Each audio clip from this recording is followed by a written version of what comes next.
Okay, everyone, it is day 2 of my 30 days and 30 minutes pledge to myself to move my body. I am a certified Mat Pilates and yoga teacher, specifically in power vinyasa, yin yoga, restorative yoga.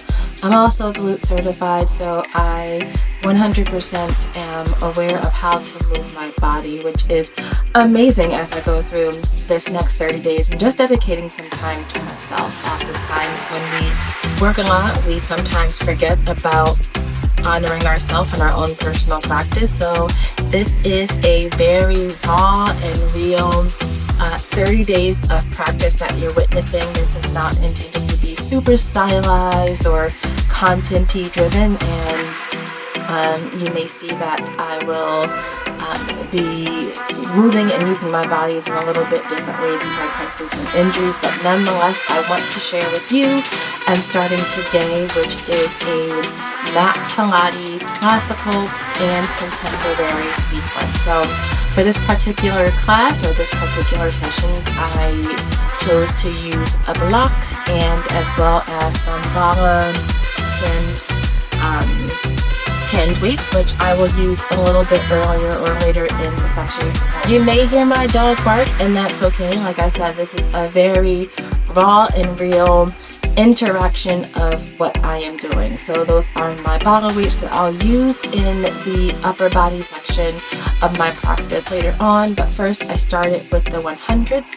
I chose to extend both of my feet towards the air. You can always also lower your legs to tabletop or lower to the ground wherever you start to feel feedback. You can stop there, but I always cue this movement and specifically also ask to show or to go off of how your body feels rather. So in this case, my body felt great doing this particular option of the 100, so I continue to do that. So that is 100s. You breathe in for 5 counts, you breathe out for 5 counts, and now moving on to the roll up where I extended my legs long, planted my heels into the ground, and slowly lifted myself up one vertebrae at a time, reached ahead and lowered down. So this is a movement that I did for about 1 minute.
So at this moment, I brought my knees to my chest just to counteract some of the forward movement that I've been doing, and went right into some single leg stretches, hugging my knee to my chest as tightly as I can. My shoulders are off of the mat and extending my opposite leg down to the ground as much as I can, keeping my toes pointed. So this is a movement that I actually really love doing, and as I've mentioned earlier in my intro, I go off of how my body feels. My body looks 100% different than some people that you may see practice Pilates or other movement-based practices. So I like to give myself grace and honor how my body is in the moment, and at the moment my body's a little curvier, and I respect that as I go through these particular movements.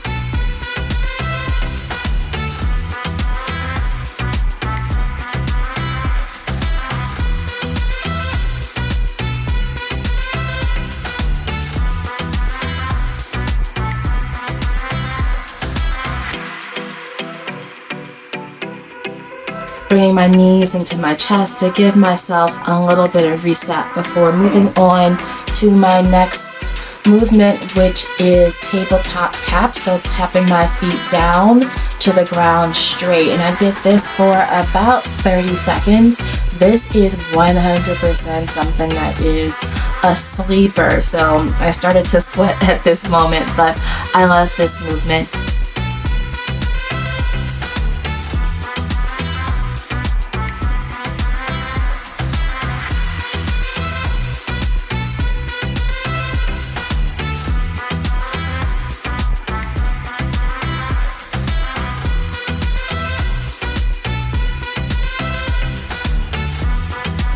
So taking a second to windshield wipe my legs back and forth. My side body was a little tense and tight today, so just wanted to get myself back into a comfortable working position. So from here, I just gave myself a moment to rest and then did some crunches with the 100s arm up and down. This one also is a sleeper, and if you start to see, I'm starting to really sweat here. So although I'm not moving super extremely and super fast, this is an intense 30 minutes.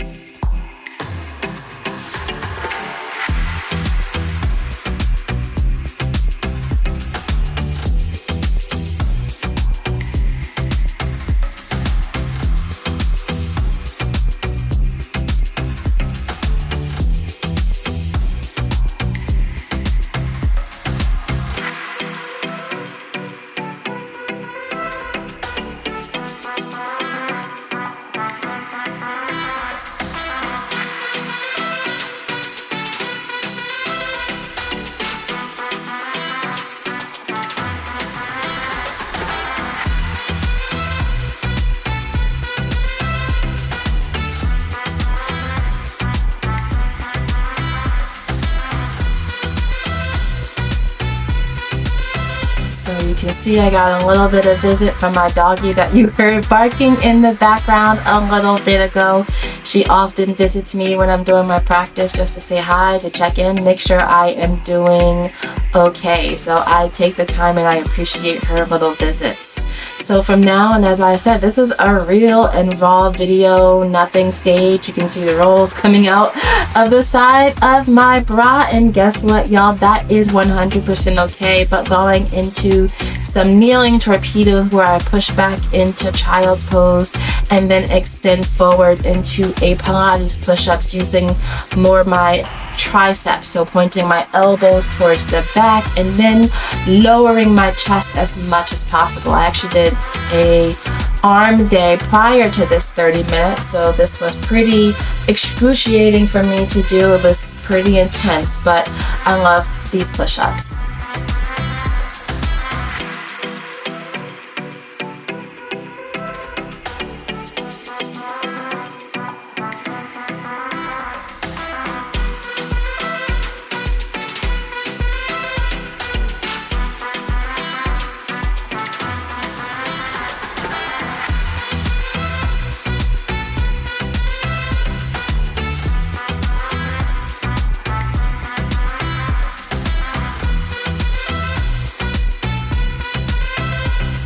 So here's where I put on my ballet bangles and started to do some dumb waiters, trying to keep my elbows close to my side as much as possible. As you can see, there is some movement there, but trying to mentally think about my muscles moving and stick them to my side as much as possible and extend my arms out towards the side body as much as possible. Here I'm closing my eyes once more, just envisioning my body as it's working.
Okay, giving myself a little adjustment before I move on to the next movement, doing arm circles. So I'm extending one arm long and holding it up and to the side for 1 minute as I do 30 seconds of small circles to the front and 30 seconds of small circles to the back before I move on to the next arm. So in total, this is a movement that takes about 2 minutes, going from arm to arm.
So here, moving into swan, or a variation of it where I extend my arms and squeeze my glutes and lift my thighs off the mat once more.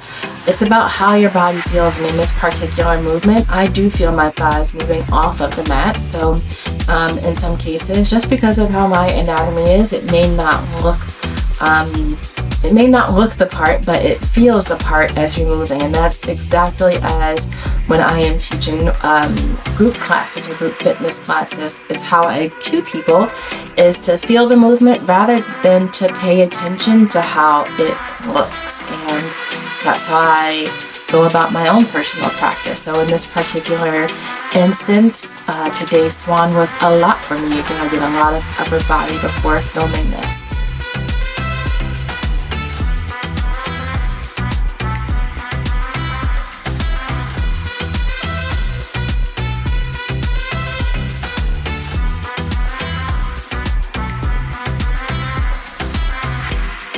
And rest is so essential, so allowing yourself moments to break and to recover and to rest is super essential for me.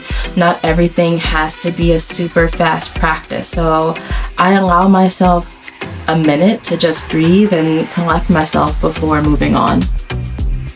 So these I like to call standing warrior 3 pulses. My hand is at my heart center, my leg is extended long, and I am lifting and lowering my leg. I think in this particular case, I did 9 or 10 times, I can't remember, but lowering and lifting my leg and letting it hover, so never coming to a full rest. But if you want to, if you decide to follow some of the movements in this particular personal practice, you can let your foot rest on the ground and reset before you lift your leg. It's also super important to notice how your body is moving and functioning. So I know for me, for example, one leg is a little bit stronger than the other, and the same case might be for you. So again, give yourself a moment to notice it and make adjustments if you need to.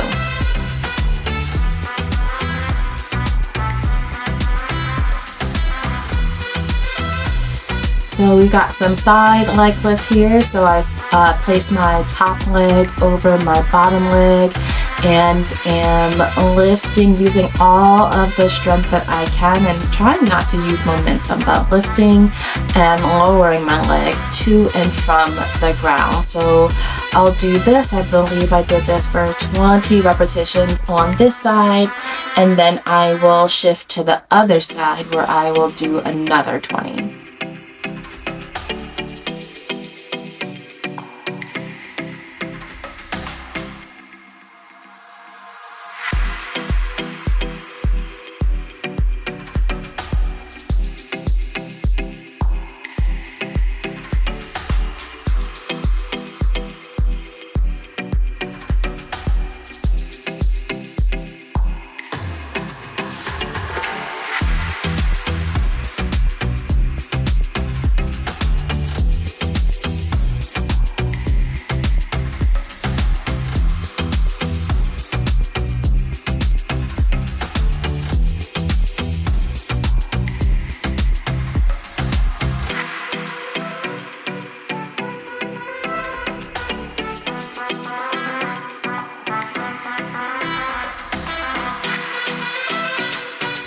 So shifting to what I guess you can call hamstring curls, I am squeezing my glutes super tight, lifting my thighs off of the mat as much as I can, and simply extending my legs down, never touching the mat. So this is another option that I like incorporating into some of my classes.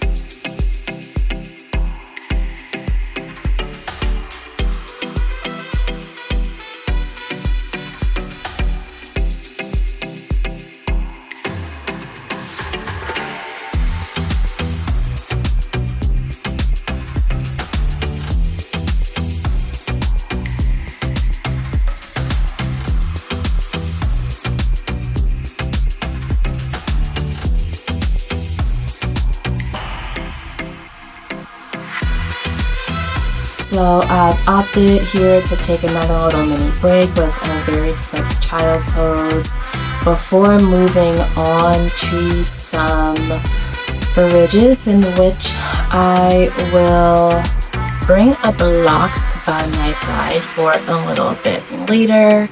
They're just checking the time. You can see the sweat forming on my body. This was definitely something that was a little intense, but starting off with some glute bridges, placing my ankles underneath my knees and lifting my hips to and from, being mindful of my movements and not to overarch my lower back as I lift up or down.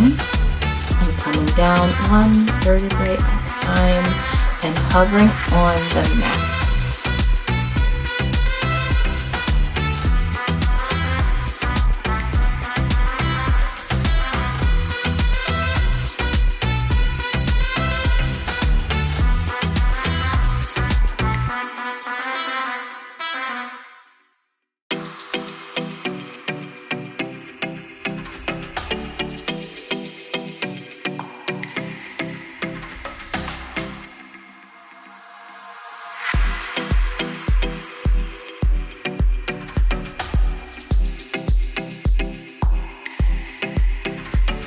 So slowly coming into rest and rounding out the last few moments of practice, taking a little bit of time to do a reclined butterfly, now a figure 4 stretch, and now cactusing my arms and letting my legs drop to one side and looking in the opposite direction. And I'll do this on the right as well as the left.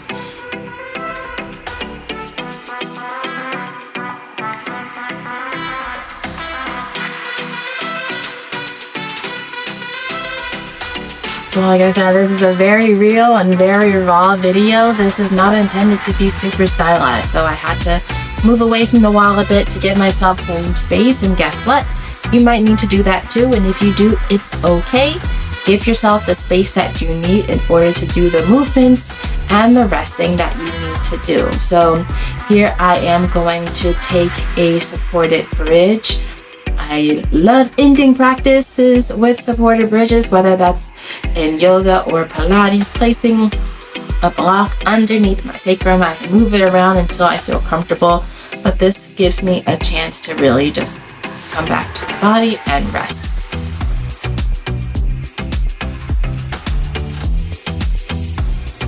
So now winding down with a supported shoulder stand or supported waterfall. Another way that I always like to end my personal practice, just a way to extend and connect, slowly removing the block from underneath me, putting the soles of my feet together, extending my knees to the opposite sides of each other, placing my left hand over my heart and my right hand over my belly, ending my practice in a way that suits me, where I come back to my breathing and come back to listening to my heartbeat, or feeling my heartbeat rather, and getting myself connected back to why I'm doing these movements in the first place. And like I mentioned, this is a very real and raw look into my personal practice. You can join me if you'd like. I will be doing Flow and Chill next, which is a 30-minute class, or 30-minute practice rather, that I typically do, that combines some spicier and heat-driven yoga asanas or postures with a little more chill and yin. So join me if you'd like or not, but otherwise I'll be practicing. Thank you.